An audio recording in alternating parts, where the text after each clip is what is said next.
సంగారెడ్డి జిల్లా పాసిమైలారం సిగాచి పరిశ్రమ ఘటనలో మృతుల సంఖ్య 44కు చేరింది. పటాన్చెరు ధృవ ఆసుపత్రిలో అఖిలేష్, బీరంగూడ పనేషియా ఆసుపత్రిలో ఆరిఫ్ అనే కార్మికుడు చికిత్స పొందుతూ మృతి చెందారు.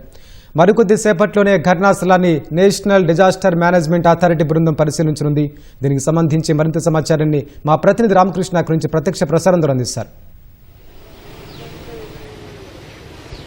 వెంకటేష్, సంగారెడ్డి జిల్లా పాసిమైలారం దుర్ఘటనలో మృతుల సంఖ్య రోజురోజుకి పెరుగుతూనే ఉంది. ప్రస్తుతం అయితే మృతుల సంఖ్య 44కు చేరింది. ధృవ ఆసుపత్రిలో చికిత్స పొందుతూ ఒకరు, అలాగే పనేషియా ఆసుపత్రిలో చికిత్స పొందుతూ మరొకరు అయితే దుర్మరణం చెందిన ఘటన అయితే మాత్రం తీవ్రంగా కలిచివేస్తోంది. అయితే ఈ పరిశ్రమ మొత్తం ఘటనకి సంబంధించినటువంటి వివరాలను తీసుకోవడానికి నేషనల్ జాతీయ విపత్తు నిర్వహణ సంస్థ కావచ్చు, అలాగే స్టేట్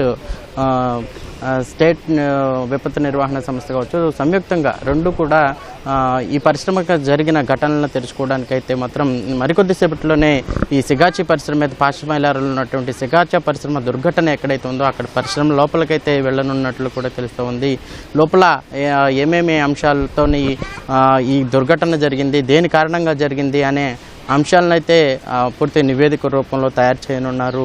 మొత్తంగా ఈ ఘటనలో ఇప్పటి వరకు అయితే 44 మంది మృతి చెందిన ఘటన అయితే మాత్రం తీవ్రంగా కలిసివేస్తుంది. మరో 8 మంది ఆచూకీ అయితే ఇప్పటి వరకు తెలియరాలేదు. అయితే ఈ 8 మంది మృతి చెందారా లేకపోతే బయటపడ్డారా అనే అంశాలను అయితే తెలియకుండా పోయింది. అయితే ఈ 8 మందికి సంబంధించినటువంటి కుటుంబ సభ్యులు మాత్రం ఐలా భవనం దగ్గర ఏర్పాటు చేసినటువంటి హెల్ప్ డెస్క్ వద్ద పడిగాపులు కాస్తూ ఉన్నారు. తమ వారి ఆచూకీ ఇంకా ఏమైనా దొరుకుతుందేమోనని చెప్పి ఆశగా ఎదురు చూస్తున్న దృశ్యాలు అయితే మాత్రం అందరినీ కలిసివేస్తున్నాయని చెప్పుకోవచ్చు. ఈ సిగాచి ఘటనలో ప్రాథమికంగా గత 6 నెలల క్రితం ఇచ్చిన నివేదిక అయితే మాత్రం పాత భవనాలు కావచ్చు, లోపల పరికరాలు కావచ్చు, మొత్తం కూడా అంత నాణ్యత లేవని చెప్పేసి తెలుస్తూ ఉందన్నట్లు కూడా గతంలో ప్రకటించిన నివేదిక తెలుస్తూ ఉంది. కానీ ఈ గతంలో ఇచ్చిన నివేదిక మాత్రం అన్నీ బాగానే ఉన్నాయని చెప్పిన సంఘటన అయితే కనపడతా ఉంది. ప్రస్తుతం వివిధ ఆసుపత్రుల్లో మరో 18 మంది చికిత్స పొందుతూ ఉన్నారు. 12 మంది మాత్రం ఈ ఘటనలో కొంత క్షతగాత్రులయ్యి ఇంటికి వెళ్ళిపోయిన, కోలుకొని డిశ్చార్జ్ అయిన పరిస్థితి అయితే కనపడుతూ ఉంది.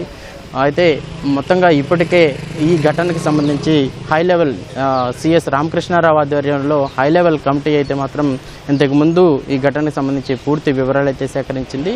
అదేవిధంగా నిపుణుల కమిటీ, ఈ పరిశ్రమకు సంబంధించినటువంటి నిపుణులు ఇలాంటి ఘటన జరిగినప్పుడు ప్రధానంగా ఏ విభాగాల్లో వల్ల ఏ కారణాల వల్ల ప్రమాదం జరుగుతుందనే అంశాలను క్షేత్రస్థాయిలో తెలుసుకోవాలంటే నిపుణుల ద్వారా సాధ్యమవుతుందని చెప్పి నిపుణుల కమిటీని కూడా ఏర్పాటు చేశారు.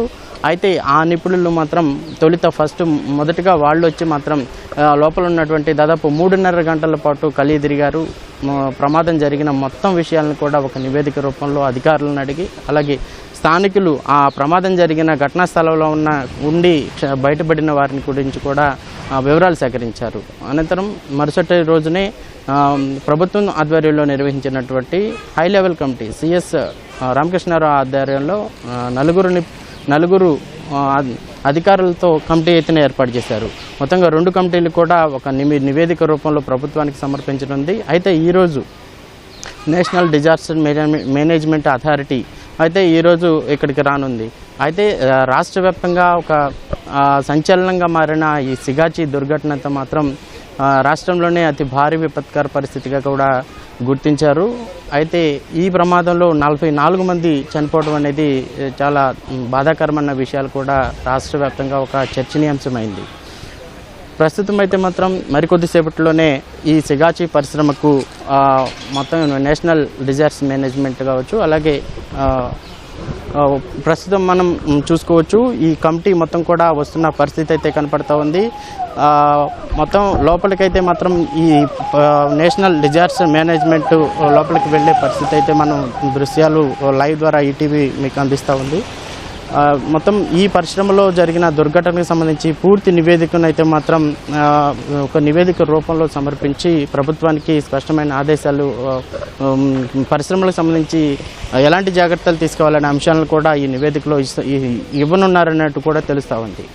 మొత్తంగా ఈ పరిశ్రమకు సంబంధించినటువంటి ఈ దుర్ఘటనలు ఏ విధంగా జరుగుతూ ఉన్నాయి, ఏ కారణాలు ఉన్నాయి అనే అంశాలను కూడా ఈ కమిటీ ఏదైతే ఉందో ఆ కమిటీ నివేదికను రూపంలో అందించనుంది.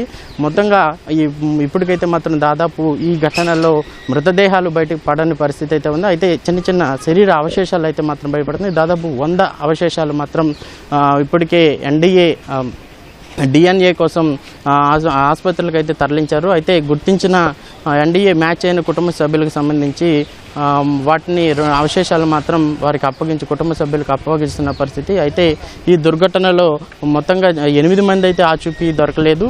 ఆ 8 మంది చనిపోతే కనీసం వారి అవశేషాలు ఇచ్చినా పర్వాలేదు, లేకపోతే శరీర భాగాలు ఇచ్చినా పర్వాలేదు, కనీసం హిందూ సాంప్రదాయం ప్రకారం 12 రోజులలోనే అంత్యక్రియలు చేయాలని చెప్పి వారు కన్నీరు మున్నీరుగా విలిపిస్తున్న దృశ్యాలు అయితే మాత్రం అందరినీ కలిసివేస్తున్నాయి. తమ కుటుంబ సభ్యుడు కుటుంబీకుడు క్షేమంగా ఉన్నారంటే ఇంకా అంతకంటే సంతోషం లేదు. లేకపోతే చనిపోతే కనీసం ఆ అవశేషాలు ఇచ్చినా కానీ అంత్యక్రియలు చేసుకుంటామన్న వారి కుటుంబ సభ్యుల ఆవేదన మాత్రం ఈ పరిసర ప్రాంతంలో సిగాచి పరిసర ప్రాంతంలో తీవ్ర విషాదాన్ని అయితే నింపుతూ ఉన్నాయి. వారి ఆర్తనాదాలు మిన్నంటుతున్నాయని చెప్పుకోవచ్చు. అయితే ఇప్పటికైతే మాత్రం ఈ కమిటీ లోపలికి వెళ్ళిన దృశ్యాలు అయితే మనం చూసాం.